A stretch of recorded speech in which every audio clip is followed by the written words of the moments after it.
सवाल करना है, इसलिए मैं तैयारी करके पहले ही आया हूं। अब सुनिए बैठ के, आपको बता रहा हूं। आपके पिछले जन्म में महाराज जी, आप जब पिछला जन्म आपने लिया, आप राजा थे और बड़े अच्छे राजा थे, जनता को खुश रखते थे।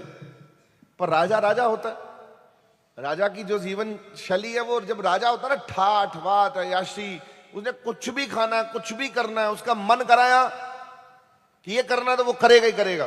राजा का ये दोष होता है, इसी दोष के कारण राजा मरते। तपो राज राजो नरक। तो नरक तभी प्राप्त होते हैं क्योंकि उनकी इच्छाएं इतनी हो जाती हैं। उनका दिल करेगा भी, मैंने मीट खाने का दिल है। अब हम लोगों का मन हमने बदल दिया कि हमको ये खाने नहीं खाने जो हम भगवान को, जो नहीं चढ़ा सकते भगवान को, वो बोले हम ही भगवान हैं, जो दिल करेगा खाएंगे। तो राजे कहां, अभी भी राजे जो महाराजे हैं, ये शराबे कहां छोड़ते हैं। चाहे सत्संग में बैठे हों, बड़े बड़े ठाठ वाट के लोग ऐसे होते हैं जो पैसे वाले लोग हैं, माफ करिएगा मैं सबको नहीं कह रहा, पर इसमें से ज्यादातर लोग ऐसे होते हैं, सत्संग में आते भी हैं और घरों में शराबे भी पीनी, नशे भी करने। सत्संग में आना भी है और मीट मच्छी भी रज के खानी है। बोले हम स्वाद थोड़ी छोड़ देंगे अपने। हाँ, सत्संग अपनी जगह है, हमारे स्वाद लज्जत अपनी जगह, अयाशी अपनी जगह। तो राजाओं के ठाठ वाठ अलग से थे। तो उन्होंने बोला महाराज आप पिछले जन्म में भी राजा थे। कृष्ण जी बोले सुनो, अब आपकी कथा सुना रहा हूं आपको।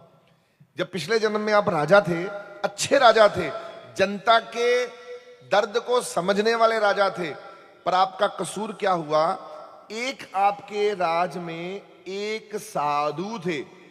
उन साधु के पास एक हंस का जोड़ा था।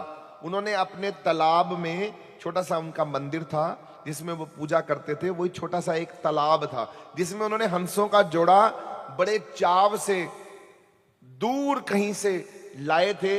हंस उनके साथ, हंस और हंसनी रहते थे उनके पास, और वो अपना बच्चा मानते थे हंस और हंसनी को, और उन्हीं के साथ वो अपना गुजरान करते थे।